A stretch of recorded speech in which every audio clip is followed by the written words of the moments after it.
Hello everyone, welcome you all it Lokesh sir unlimited study zone. गणित का lecture start कर रहे हैं। गणित की पहली क्लास है आज, ठीक है ना। एग्ज़ाम स्पेशल गणित के बैच में आप सभी का स्वागत है।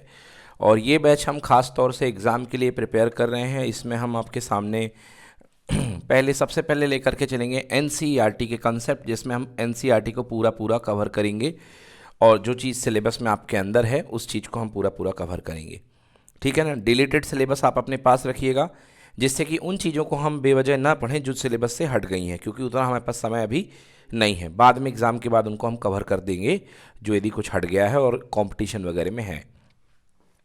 एनसीईआरटी के बाद मैं आपको सलाह दूंगा कि मध्य प्रदेश माध्यमिक शिक्षा मंडल भोपाल में आप परीक्षा बोर्ड जरूर लगाएं। मैं आपको उसके पीडीएफ दूंगा, आपको मैं परीक्षा अध्ययन के रेगुलर पीडीएफ दूंगा, आपको मैं जो सैम्पल पेपर जो क्वेश्चन बैंक इशू हुआ है उसके पीडीएफ भी पूरे दूंगा। तो ये 3-4 चीज़ें और साथ में एग्ज़ाम मास्टर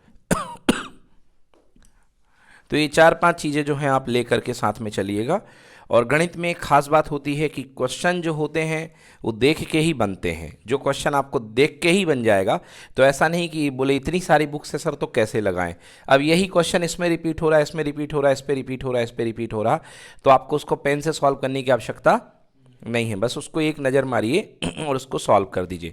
और जो क्वेश्चन आपसे पहली नज़र में सॉल्व नहीं हो रहा है उन्हीं क्वेश्चन का ध्यान रखिएगा, उनकी बार बार प्रैक्टिस करिएगा, वो एग्ज़ाम में आएंगे, उनको लगाते रहिएगा। ओके, तो चलिए चैप्टर का स्टार्ट करते हैं। नाम है चैप्टर का रिलेशन एंड फंक्शन, अर्थात संबंध एवं फलन। ओके, इंग्लिश और हिंदी मिक्स करा के मैं पढ़ाता ही हूँ। रिलेशन एंड फंक्शन अर्थात बच्चों टॉपिक का नाम है संबंध एवं फलन, संबंध तथा फलन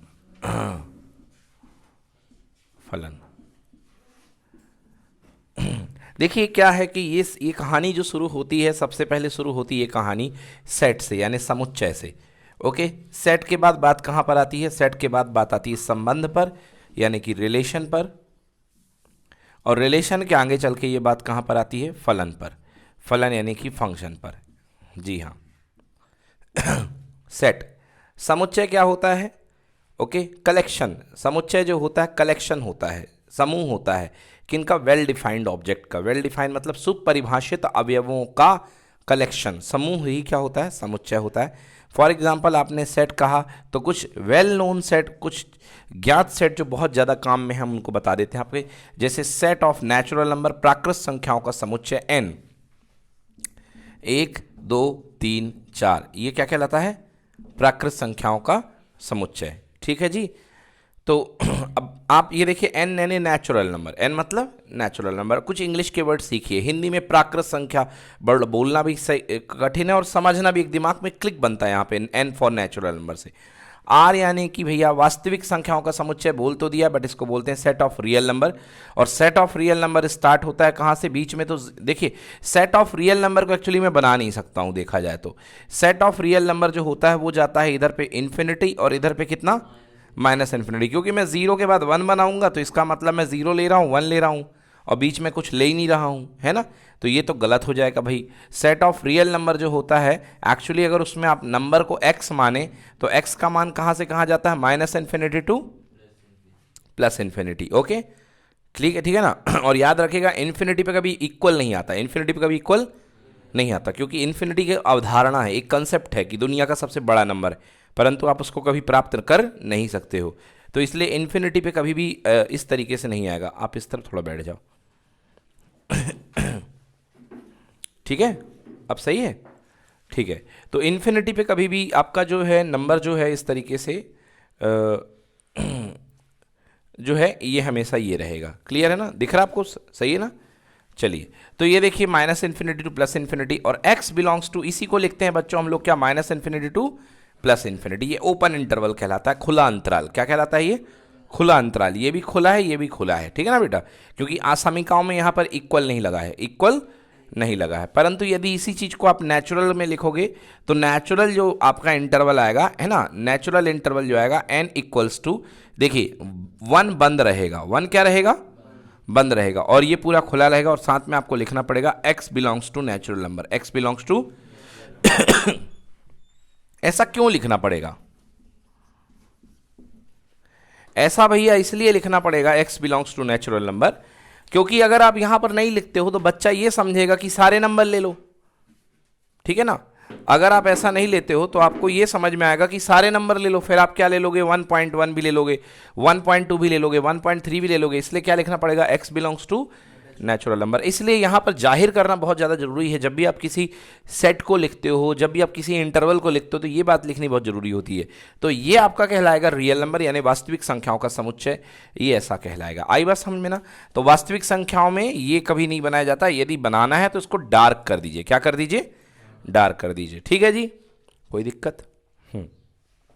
अब इसके बाद आता है इंटीजर्स। इंटीजर यानी पूर्णांक का समुच्चय। किसका समुच्चय, तो पूर्णांक का समुच्चय जो होता है, हाँ, उसको आप उसमें प्रेजेंट कर सकते हो पूर्णांकों के समुच्चय को, कि बीच में इधर 0 होता है, इधर पे क्या होता है 1, इधर पे 2, इधर पे 3 इधर पे -1, इधर पे -2, ठीक है।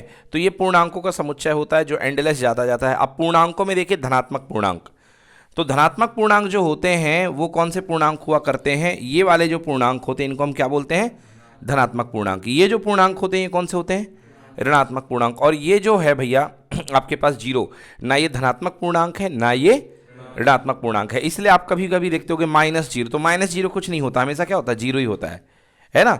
-0 क्या होता है, 0 ही होता है। तो ये हो गए अपने पास मेन सेट। तो सेट क्या होता है, कलेक्शन होता है। सेट क्या होता है, कलेक्शन होता है, समूह होता है। सेट के बारे में आप जान चुके हैं। अब सेट के बाद आइए भैया संबंध। तो संबंध किस में होगा, सेट यानी परिवार, फैमिली। सेट मतलब फैमिली, और दो परिवारों में संबंध होता है। दो परिवारों में क्या होता है, संबंध होता है। आइए संबंध देखते हैं, दो परिवारों में संबंध कैसे बनेगा। तो दो परिवारों में संबंध के लिए दो परिवार सबसे पहले आपके पास आ गए। ये देखिए पहला परिवार है ए, पहला सेट है ए, और दूसरा परिवार है बी, दूसरा सेट क्या है बेटा, बी। मान लीजिए इसके अंदर ढेरों अवयव हैं, ढेरों अवयव हैं, जिस उनका आपने जनरल नाम, सामान्य नाम क्या रख दिया, ए। समझ में आ गया ना। जैसे ये शर्मा फैमिली है, समझ गए ना, इसके अंदर नंदू शर्मा है ना, बंधु शर्मा, किट्टू पिट्टू चिट्टू सब हैं। बट आप जिसको ही बुलाते हैं, ए शर्मा सुन जरा, समझ में आया ना, आपने किस नाम से बुलाया, शर्मा नाम से बुला दिया। सबका जनरल नाम क्या दे दिया आपने, एक्स। क्या नाम दे दिया, एक्स। और यहाँ के अंदर बहुत सारे अवयव हैं, इन सबका नाम आपने क्या दे दिया, वाई। क्या नाम दे दिया, तो मैं क्या कहूंगा, x belongs to A, X A का अवयव है और y किसका अवयव है, b का, y b का अवयव है। अब देखिए रिलेशन बनाते, तो रिलेशन बनाने के लिए सबसे पहले ऑल पॉसिबिलिटीज बना लो। क्या बना लो, ऑल पॉसिबिलिटीज। मतलब पहले वाले को इससे भी वही बिल्कुल एकदम स्वयंवर टाइप, ये माला लेके इसके पास गई, इसके पास गई, इसके पास गई, इसके पास गई, इसके पास गई, सबके पास, बोले जी हाँ, है ना। तो ऐसी व्यवस्था को अपन क्या बोलते हैं, ए क्रॉस बी। क्या बोलते हैं बेटा, ए क्रॉस बी। मान लीजिए पहला एलिमेंट x1 है और ये एलिमेंट क्या है बेटा, y1। तो इसका पहला एलिमेंट बनेगा x1, y1, ठीक है ना, x1, y1। दूसरा क्या बनेगा, x1, y2। मान लीजिए इसमें लास्ट एलिमेंट xn है, क्या, सॉरी yn है। क्या है बेटा, yn। और इसका एलिमेंट है लास्ट xm, x। मैं कहना क्या चाहता हूं कि ए सेट में m एलिमेंट है। कितने एलिमेंट है, तो कैसे लिखूंगा, number of element in set ए बराबर कितना, m। अब सेट ए में अवयवों की संख्या, इसको बोलते हैं कार्डिनल नंबर। क्या बोलते हैं, अवयव संख्या। सेट ए में अवयवों की संख्या m है तो मैं लिखूंगा n a equals to m। और सेट बी में अवयवों की संख्या अगर n है तो मैं लिखूंगा n b इक्वल्स टू कितना, n। ठीक है जी। तो कुल एलिमेंट x1 से ले y1, x1, y2 चलता जाएगा। लास्ट में कौन आएगा, xm, और किससे भिड़ेगा, yn से। बोलिए हाँ। इसको बोलते हैं बेटा कार्तीय संबंध, कार्तीय गुणन। क्या बोलते हैं इसको, इंग्लिश में बोलते हैं कार्टीशियन प्रोडक्ट, कार्टीशियन। इसमें से चुनाव होगा भाई, आपने सारी चॉइस दे दी, स्वयंवर में लेकर के गए, लड़की है यहाँ पे क्या है, लड़का है। समझ में आया, ये लड़की वरमाला लेकर के गई और सभी वरों को जा करके देख रही है। बोलो हाँ, क्लियर हो गया ना। अब समय आ गया है कि भाई संबंध का चुनाव करो। समझ गए ना। अब संबंध बनाए जाएं, देखा देखी तो हो गई ना सब कुछ। अब संबंध बनाए जाएं, तो संबंध इसी में से तो सिलेक्ट होंगे। ये पॉसिबल संभावनाएं थी कि नहीं थी, तो क्या कहेंगे, जो संबंध होता है वो ए क्रॉस बी का क्या होता है, उपसमुच्चय। क्या होता है, उपसमुच्चय। क्योंकि ए क्रॉस बी का उपसमुच्चय बनेगा, इसी में से छांटा जाएगा। सुन रहे हो भैया, ए क्रॉस बी का उपसमुच्चय। तो आइए हम एक संबंध बनाते हैं।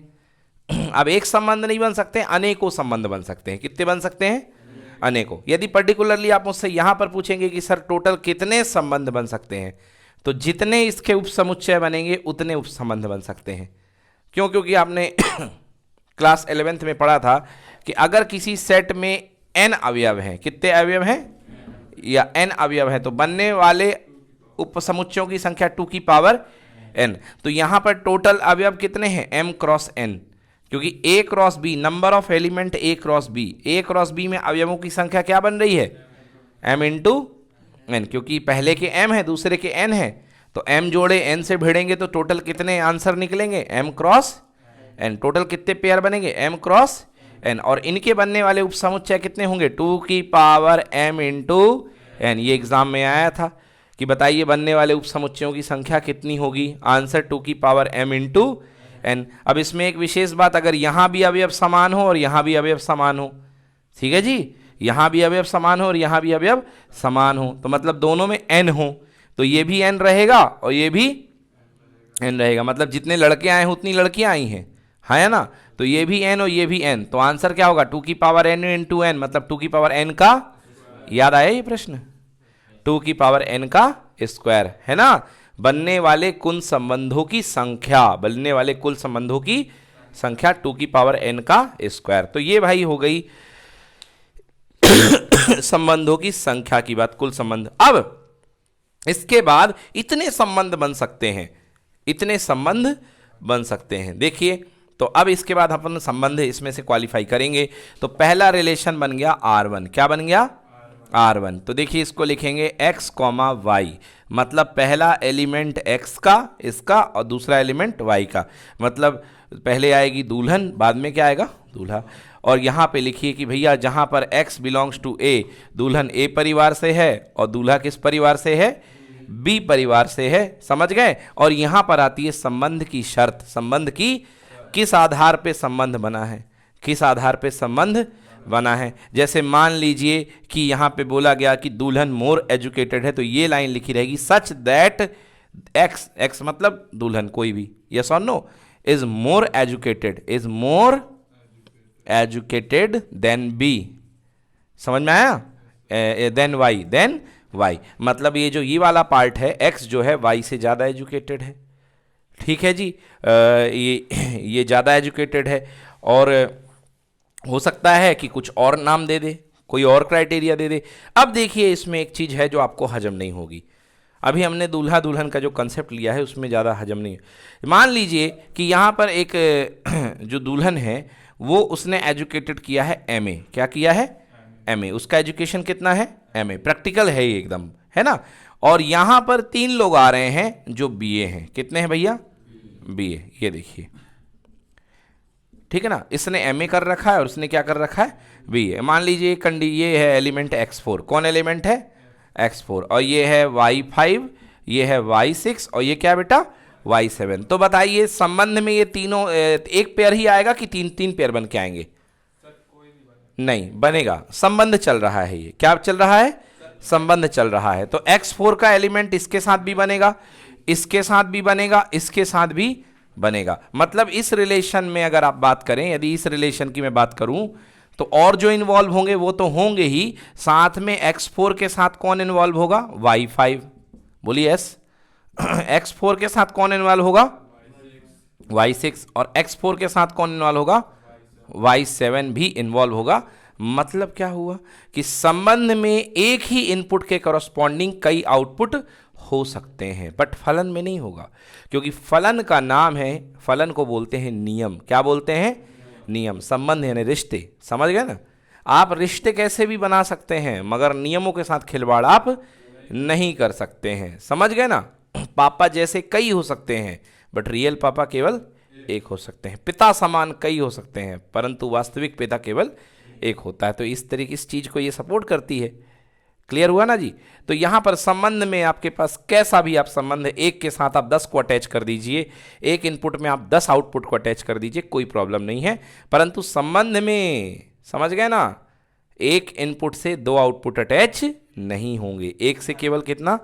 एक। फलन में एक से केवल कितना? एक। आ गया समझ में? तो अब बात करते हैं फलन की डोमेन क्या होती है।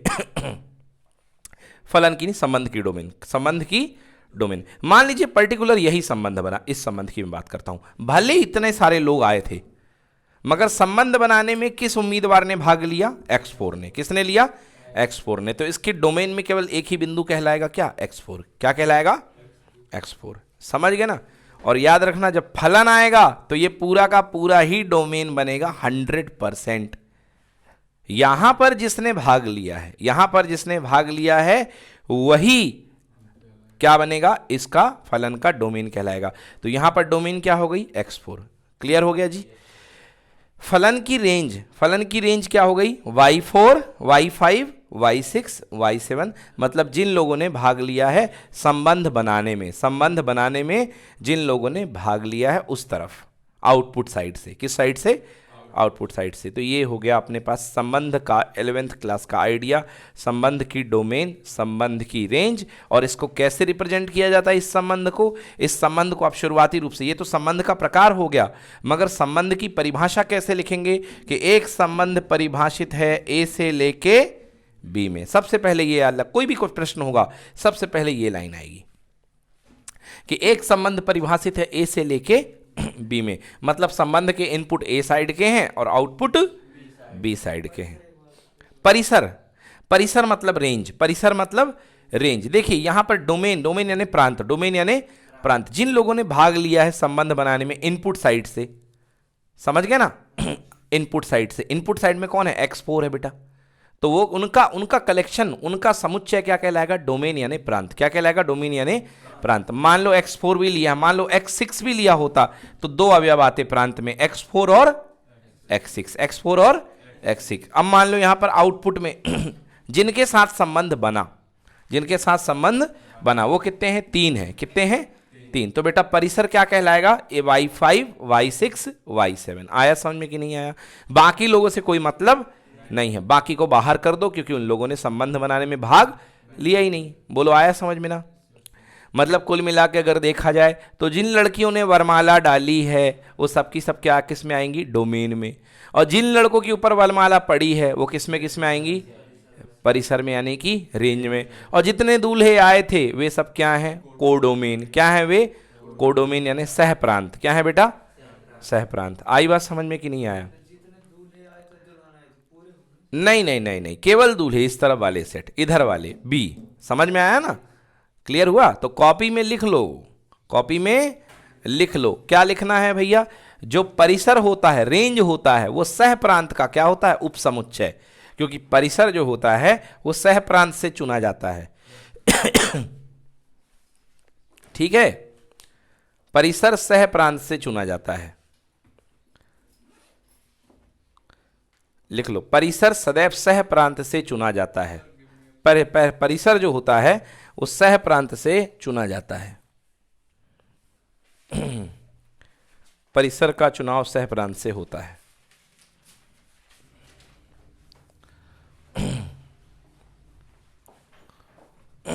आ गया जी समझ में?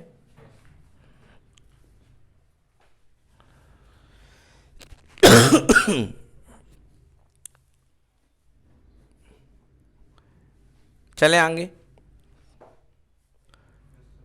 तो ये हो गया भैया संबंध। संबंध में मैंने बनने वाले संबंध आपको बना दिए 2 की पावर m इंटू n, कुल बनने वाले संबंध। ठीक है ना? और मैंने बताया किसी भी संबंध को प्रारंभिक रूप से डिफाइन करने के पहले आपको बताना पड़ेगा कि वो संबंध कहां से कहां जा रहा है। A to B। क्या लिखा है? A to B। मतलब इनपुट क्या होगा? A का। आउटपुट किसका होगा? हाँ, मतलब इस वाले का लिंकेज किसके साथ बैठेगा? इस वाले के साथ। समझ में आया ना? ठीक है ना? अच्छा, ए से लेके बी। बेटा ये जो मैं छापता हूं, मतलब ये मिलाता हूं, इस प्रक्रिया को बोलते हैं मैपिंग। क्या बोलते हैं? मैपिंग। क्या बोलते हैं? मैपिंग। जिसको हिंदी में बोलते हैं प्रतिचित्रण। क्या बोलते हैं भैया हिंदी में? प्रतिचित्रण। ठीक है? हाँ, ये जो लाइन कहलाती है इसको मैपिंग बोलते हैं, हिंदी में बोलते हैं प्रतिचित्रण। ठीक ना? हिंदी में इसको प्रतिचित्रण बोलते हैं। यस। और सुनो, हिंदी में क्या क्या चल रहा है भाई साहब? ये वाली चीज कहलाती है पूर्व प्रतिबिंब। क्या कहलाती है? और ये वाली चीज क्या कहलाती है? प्रतिबिंब। क्या कहलाती है? प्रतिबिंब। तो x1 का प्रतिबिंब कौन है यहाँ? y1। हाँ, x4 का प्रतिबिंब कौन है? y5। x4 का कौन है? x4 का कौन है? y7, ठीक है ना। मतलब एक ही बिंदु के संबंध में एक ही बिंदु के कई प्रतिबिंब हो सकते कि नहीं हो सकते? संबंध में एक ही बिंदु के कई प्रतिबिंब हो सकते हैं। ठीक है जी, आ गया समझ में। तो ये तो हो गई संबंध वाली बात। संबंध को इस प्रकार से डिफाइन करेंगे। मान लीजिए आपके पास कोई संबंध है, वो वास्तविक संख्याओं के समुच्चय से अगर प्राकृत संख्या जा रहा है तो आप लिखेंगे आर संबंध आर परिभाषित है इस प्रकार से। ये जो दो लगे हैं इसको इंग्लिश में बोलते हैं सच दैट। क्या बोलते हैं इंग्लिश में? हिंदी में इसका मतलब है इस प्रकार है कि, है ना। संबंध आर इस प्रकार है कि यह परिभाषित होता है वास्तविक संख्याओं के समुच्चय से। कहां पर? प्राकृत संख्याओं पर। प्राकृत संख्याओं पर मतलब ये इनपुट वाली पार्टी किससे ली जाएगी? वास्तविक संख्याओं से। आउटपुट वाली पार्टी किससे ली जाएगी? प्राकृत संख्याओं से। ठीक है जी, कोई दिक्कत? तो कोडोमेन क्या बनेगा? एन बनेगा। कोडोमेन क्या बनेगा? और डोमेन किन से चुने जाएंगे? आर से। डोमेन किन से चुने जाएंगे? आर से। चलिए लिखिए फलन के प्रकार, संबंध के प्रकार।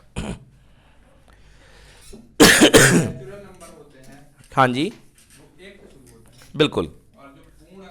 हाँ, ना उनका शुरू का पता ना अंत का पता। पूर्णांक का ना शुरू का पता ना इन्फिनिटी, अनंत तक जाते हैं। हाँ, पूर्ण संख्या 0 से शुरू। पूर्ण संख्या मतलब बच्चों होल नंबर, W से शो करते हैं पूर्ण संख्या। पूर्ण संख्या 0 शुरू होती, 0 1 2 चलता जाएगा। ओके, ये होती पूर्ण संख्या। पूर्ण संख्या।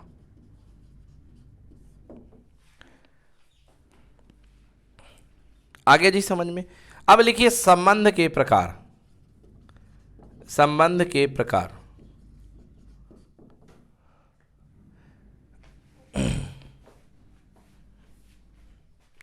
Identity relation.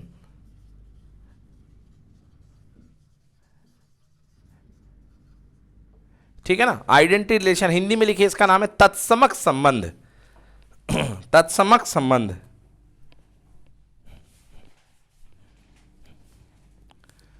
तत्समक संबंध।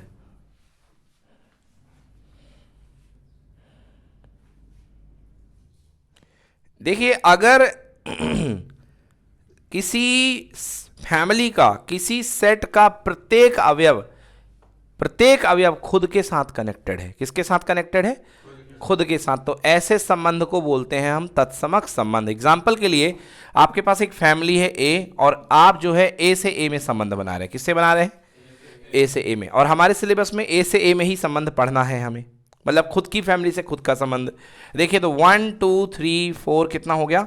5। यहां भी क्या बैठेगा? 1 2 3 4 5। अगर ऐसा संबंध में डिफाइन करता हूं 1 का 1 से, 2 का 2 से, 3 का 3 से, 4 का 4 से, 5 का 5 से, मतलब आर जो है रिलेशन आपका बनेगा आर इज इक्वल टू 1। इसका नाम R1 दे दो। क्या नाम दे दो?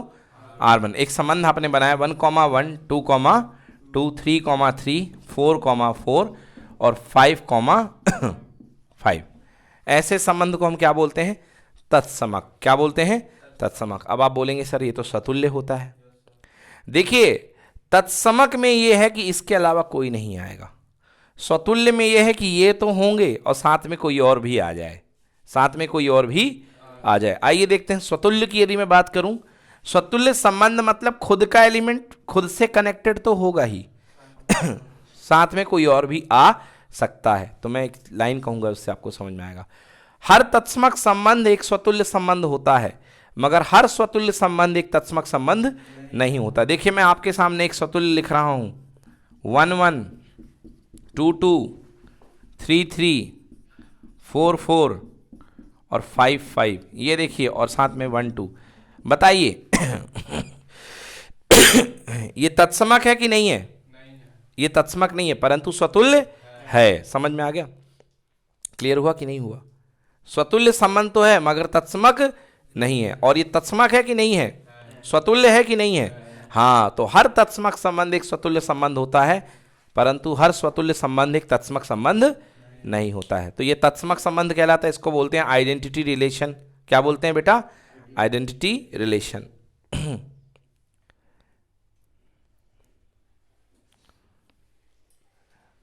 ठीक है जी, आ गया समझ में? अगला लिखिए। अगला लिखिए सार्वत्रिक संबंध। सार्वत्रिक संबंध, सार्वत्रिक संबंध,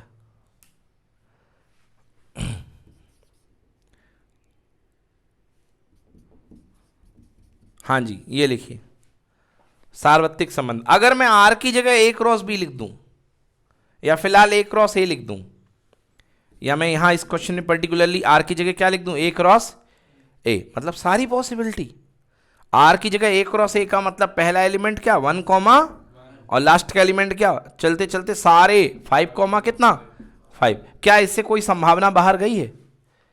अरे नहीं गई भाई, सार्वत्रिक है ना, ए का पूरे से कनेक्शन कर दिया, ए से मैंने सारे छाप दिए, पूरा मैंने कार्तीय गुणन छाप दिया। समझ रहे हो मैं क्या बोल रहा हूँ? 1 कॉमा 1, 1 कॉमा 2, 1 कॉमा 3, 1 कॉमा, मतलब ये वो नहीं है कि 1 1 2 2 3 3, मैंने कहा ना ए क्रॉस ए लिखा है ना, 1 कॉमा 1 के बाद क्या आएगा 1 कॉमा 2, फिर 1 कॉमा 3, मतलब सारे एलिमेंट आ गए यार, इसके बाहर कुछ जा सकता ही नहीं है। तो ऐसा संबंध जो सारा का सारे पॉसिबिलिटी को कंटेन करे, सारी संभावनाओं को अंदर रखे, सारे जोड़ों को अपने अंदर धारण करे, ऐसे संबंध को हम क्या बोलते हैं? सार्वत्रिक संबंध। सार्वत्रिक संबंध में जो डोमेन होता है वो पहला सेट ए होता है, और जो रेंज होता है वो दूसरा सेट बी होता है। समझ में आया ना? सार्वत्रिक संबंध में डोमेन पहला सेट ए होगा क्योंकि सारे आएंगे, और रेंज पहला दूसरा सेट बी होगा। यहां पर ए क्रॉस ए हो जाएगा। मतलब जो सार्वत्रिक संबंध होते हैं वो तुल्यता संबंध भी हो सकते हैं। कौन से संबंध? तुल्यता तुल्यता संबंध, बिल्कुल सही बात है। लियो भाई बहुत अच्छी बात बताई यहाँ पर परुआ जी ने कि जो सार्वत्रिक संबंध होते हैं वो सारी प्रॉपर्टी वो करेंगे, सेटिस्फाई करेंगे। कौन कौन सी प्रॉपर्टी सेटिस्फाई करेंगे? रिफ्लेक्सिव, स्वतुल्य, स्वतुल्य भी करेंगे, सम्मित भी करेंगे, और संक्रामक भी करेंगे। हर एक प्रॉपर्टी को क्या करेंगे? सेटिस्फाई करेंगे। इसलिए ये संबंध क्या होते हैं? ये संबंध क्या कहलाएंगे? तुल्यता संबंध। समझ में आया जी? ये संबंध कैसे संबंध होंगे? तुल्यता संबंध। बोलो क्लियर है? इसलिए जो संबंध होते हैं तुल्यता संबंध होते हैं। लिख लीजिए, प्रत्येक सार्वत्रिक संबंध एक तुल्यता संबंध होता है।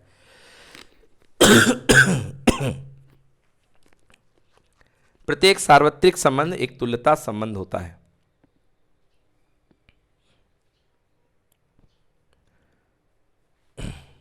डन? आ गया जी समझ में? तो प्रत्येक सार्वत्रिक संबंध कौन सा संबंध होता है? तुल्यता संबंध। ठीक।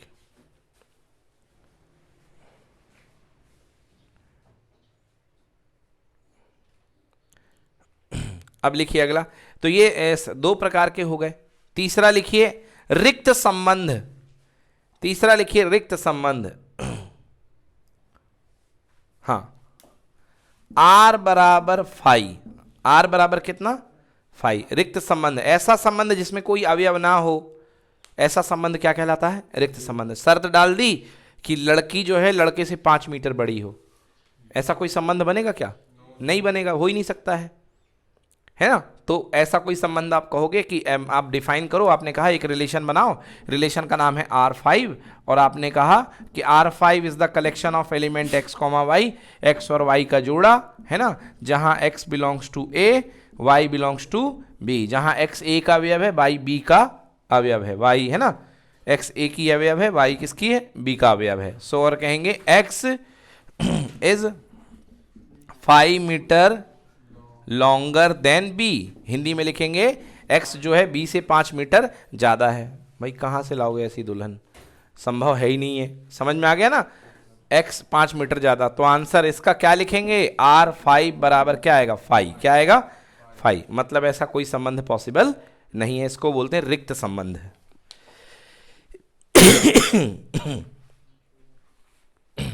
ये हो गया रिक्त संबंध।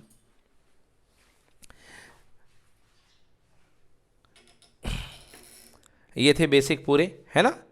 अब इसके बाद अगला लिखिए, आइडेंटिटी हो गया है, यूनिवर्सल रिलेशन हो गया है, यानी कि आपका सार्वत्रिक संबंध हो गया है, एम्प्टी रिलेशन बोलते हैं जिसको, रिक्त संबंध हो गया है। अब इसके बाद लिखिए रिफ्लेक्सिव रिलेशन, स्वतुल्य संबंध। स्वतुल्य संबंध, आप कोई संबंध बना रहे हैं ए से ए में, आप कोई रिलेशन डिजाइन कर रहे हैं ए से ए में, okay, relation is defined from A to A. आपके पास कोई रिलेशन बना रहे हैं ए टू ए में, देखिए क्या लिखता हूं, फॉर ईच, प्रत्येक, क्या लिखा मैंने, प्रत्येक, बहुत इंपॉर्टेंट है ये, for each every, for each X belongs to A, मतलब ए के अंदर बैठे हुए हर एलिमेंट के लिए, ए के अंदर बैठे हुए हर एलिमेंट के लिए, एक्स के लिए, for each X belongs to A या ए बिलोंग्स टू ए ले लो भैया, ए ले लीजिए, है ना, x belongs to A is related to A is related to, मतलब ए का संबंध किससे हो, खुद से हो, ए का संबंध किससे हो, दिस इंप्लाइज दैट, इसका मतलब है ना, this implies that A comma A belongs to क्या, R, A comma A belongs to, मतलब ए का संबंध ए से हो, आर के अंदर है भैया, मतलब ऐसा संबंध जिसमें सेट के अंदर बैठे हुए हर एलिमेंट का खुद से संबंध हो, ऐसे संबंध को क्या बोलते हैं, स्वतुल्य संबंध। याद रखिएगा केवल एक ही चीज है, हर एक एलिमेंट, सब बाकी से हो हमें कोई दिक्कत नहीं है, मगर खुद से होना पड़ेगा, ऐसे संबंध को क्या बोलेंगे, स्वतुल्य संबंध। आई बात समझ में?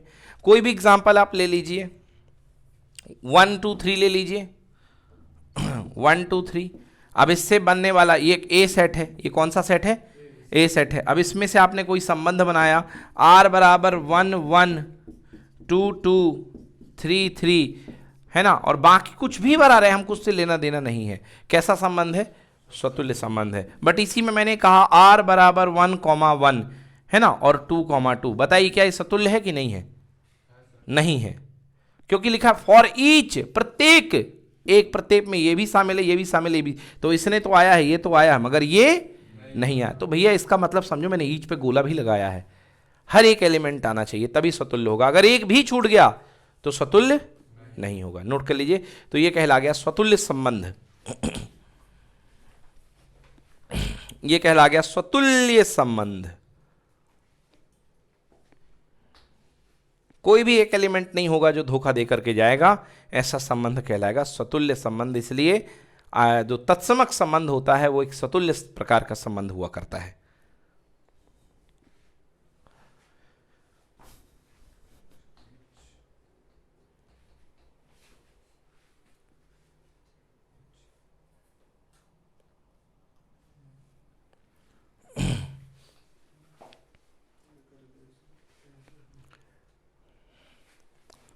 स्वतुल्य संबंध के बाद अगला है सममित संबंध।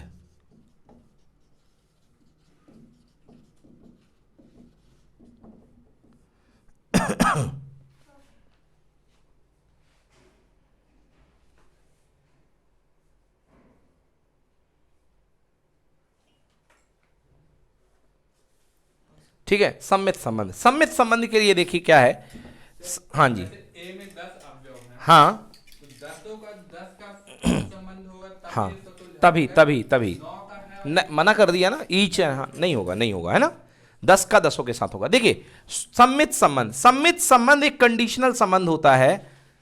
सम्मित संबंध कहता है कि अगर कोई रिलेशन आपके पास है, R is defined from A to B, ठीक है ना, R is defined from A to B, आपके पास कोई रिलेशन है, इफ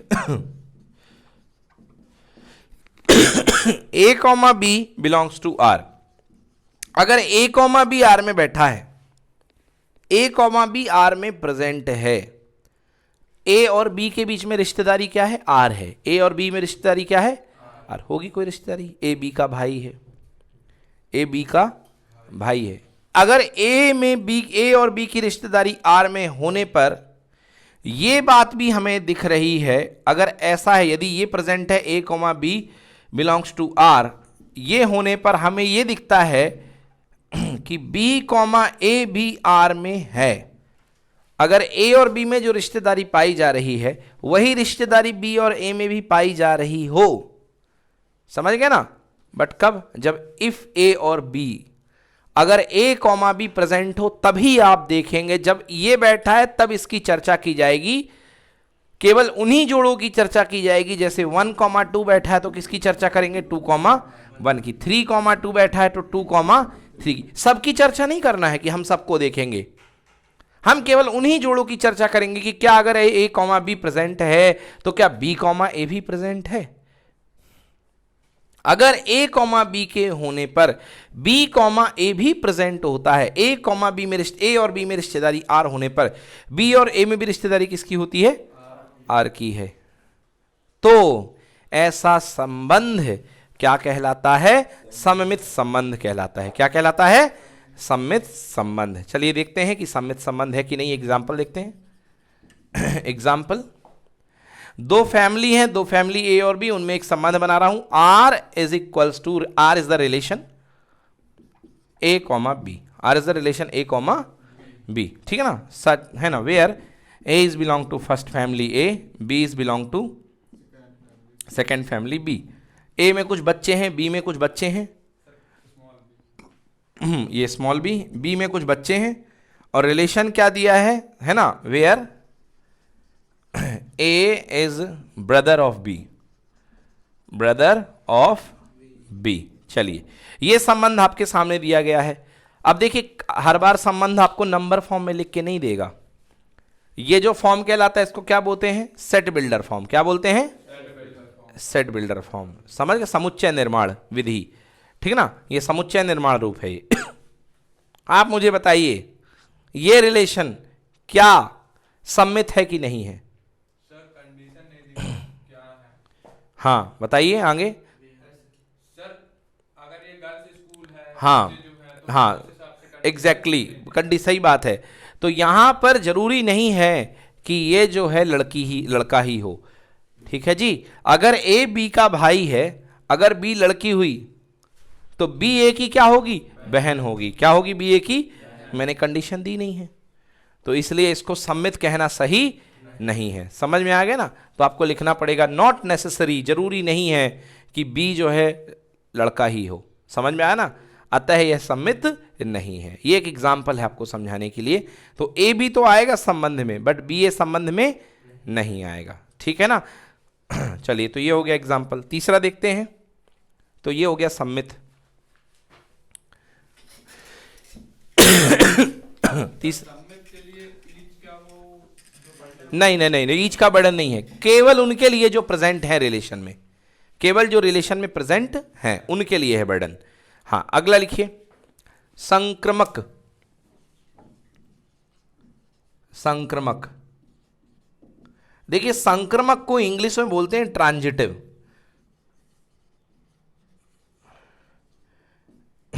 वे विशेषताएं जो संक्रमण करती हैं, मतलब एक से दूसरे की ओर जाती हैं, उन विशेषताओं को बोलते हैं संक्रमक प्रॉपर्टी, संक्रमक विशेषताएं। केमिस्ट्री में एक आता है संक्रमक तत्व, संक्रमण तत्व, डी ब्लॉक वाले जो तत्व होते हैं उनको हम क्या बोलते हैं, संक्रमण तत्व बोलते हैं ना, क्योंकि उनकी जो विशेष प्रॉपर्टी बदलती रहती है। क्या होती है, प्रॉपर्टी बदलती रहती है, उनमें बदलाव होता रहता है, ठीक है ना। चलिए आइए देखते हैं संक्रमक का संबंध। तो इसमें क्या है, इसमें दो कंडीशन गिवन है और एक कंडीशन आपकी, इसमें दो परिस्थितियां गिवन रहेंगी। लिख लीजिए, यदि A comma B belongs to R तथा B comma C belongs to R, अगर ए और बी में संबंध है और बी और सी में भी संबंध है, ये दो दिए रहेंगे तभी बात होगी, नहीं तो बात नहीं होगी। दो दिए हैं, ये बी पे एंड हो बी पे शुरू हो तभी बात होगी, अदरवाइज बात नहीं होगी। सबको देख करके बात नहीं करना है, समझ लिए ना, सुन लो ध्यान से। जब ये दो कंडीशन दी गई हैं तभी संक्रमण की बात करोगे, सबको देखकर ये नहीं कि इसको पकड़ लिया अकेले और संक्रमक की बात करने लग गए। एक बी पे खत्म और एक बी पे ऐसा कोई जोड़ा मिल जाए तभी संक्रमक पे बात होगी। अगर ए कॉमा बी संबंध आर का अवयव है, बी कॉमा सी संबंध आर का अवयव है, और ऐसा होने पर, यदि ऐसा होने पर, दिस इंप्लाइड दैट, ये निर्दिष्ट करता है कि ए कॉमा सी भी आर का अवयव है, तो ही आर कैसा होगा, संक्रमक। अभी तो संक्रमक पढ़ रहे हैं, है ना, होगा। और अगर तीनों संबंध साबित हो चुके हैं तो कौन सा संबंध बन जाएगा, तुल्यता संबंध। समझ गए ना, जो रिफ्लेक्सिव भी हो यानी स्वतुल्य भी हो, सम्मित भी हो, संक्रामक भी हो, तीनों संबंधों को संतुष्ट करने वाला संबंध क्या कहलाएगा? तो तुल्यता संबंध। नोट कर लीजिए। सर जी बोलिए। एक क्वेश्चन है कि कुछ कर्मचारियों का समुच्चय है हाँ जो एक ही मोहल्ले में रहते हैं, जी हाँ। तो स्वतुल्य क्यों है? अच्छा, कुछ कर्मचारियों का समुच्चय है जो एक ही मोहल्ले में रहते हैं। अब मान लीजिए हम एक कर्मचारी खुद ले लेते हैं और खुद का खुद के साथ रिलेशन बनाते हैं। मान लीजिए ए और ए और क्या ए के मोहल्ले में रहेगा कि नहीं रहेगा? बिल्कुल रहेगा। सर तो अपन उसी की तुलना उसी से कर रहे हैं मैथमेटिकली। क्वेश्चन मैथ्स का है मगर उसको डेली लाइफ में दे रहा है। बोलो हाँ। अगर मैं कहूं आपका आपके साथ संबंध, आप खुद के भाई लगेंगे कि हाँ सही बात है भाई, माता पिता तो लग नहीं सकते हैं, है ना? तो रिलेशन में क्या बैठेगा? भाई बैठेगा। बात एकदम सही है कि भाई अब ए वो मोहल्ले में, चलो ये तो सही है ना कि ए खुद के मोहल्ले में रहेगा। अगर ए का मोहल्ला है और वो खुद के मोहल्ले में तो कहलाएगा। इसमें ज़्यादा क्या बात की जाए, एक तरीके की फिलॉसफी देना होगा ये। सर जो आपने बताया कि ए है, एक अवयव है और बी है। सर जब ए का बी से होगा तब तो दो एलिमेंट में देखेंगे, जब रिलेशन समान आएगा। एक मिनट, आप तुल्यता की बात कर रहे हैं ना? नहीं, मैं स्वतुल्य स्वतुल्य की बात हो गई है। जब नहीं तो स्वतुल्य में खुद से देखना है भाई, पहले ही बात हो चुकी है। स्वतुल्य में ए का ए से ही देखेंगे, दूसरे से देखना ही नहीं है, केवल खुद से संबंध देखना है। अब देखिए, अगर देखते हैं ए का बी से, मतलब आप वेरीफाई कर चुके हैं कि ए का मोहल्ला किसका मोहल्ला है? बी का मोहल्ला। तो क्लियरली है कि बी का मोहल्ला किसका होगा? ए का मोहल्ला। अब तीसरी बात है, अगर ए का मोहल्ला बी का है, यदि कंडीशन खुद को आप दे रहे हैं कि ए और बी उसी मोहल्ले में है तथा बी और सी भी, ये इनपुट आपके हैं बेटा, बस ये ध्यान रखना, ये किसके हैं? आपके हैं। तो क्या ए और सी उसी मोहल्ले में होंगे? लॉजिकली है तो ए और सी उसी मोहल्ले में होंगे। ठीक है जी। तो इसलिए ये संबंध कैसा बन जाएगा? स्वतुल्य तुल्यता संबंध बन जाएगा। समझ में आया ना? तुल्यता संबंध। सुनिए, जो मैंने आपको एग्जाम्पल दिया कि ए खुद का भाई है, कुछ बुक्स में तो ये बात लिखी हुई है कि हाँ ये तुल्यता है, मगर कोई बुक्स जो बहुत ही फोकस करके लिखी गई हैं उसमें आपको मना भी लिखा मिलेगा कि कोई खुद का भाई कैसे हो सकता है। ठीक है ना? तो जब आगे पढ़ेंगे और वो एग्जाम्पल मिलेंगे और वो किताबें मिलेंगी तो मैं आपको बताऊंगा कि वो, अब बता दिया मैंने, केवल दो परिस्थितियां आपको दी गई हैं, दो परिस्थिति से आप तीसरी परिस्थिति बिठा लिए बस, इसके अलावा आपको नहीं देखना है। अब मैं बता रहा हूँ, हाँ अब मैं देखता हूँ, अब अपन डिस्कस करेंगे, यदि कोई ऐसा क्वेश्चन आता है तो उनको अपन लेते हैं, उठाते हैं। चलिए आ गया समझ में ना? कंडीशन क्लियर हो गई। तो ये तीन प्रकार के संबंध हो गए हैं, तीन प्रकार के संबंध अपन ने देख लिए हैं, स्वतुल्य, सम्मित और संक्रामक। और यदि ये तीनों प्रॉपर्टी सेटिस्फाई कर दें तो ऐसे संबंध को हम क्या बोलते हैं? तुल्यता संबंध बोलते हैं। ठीक है ना? नोट करिए।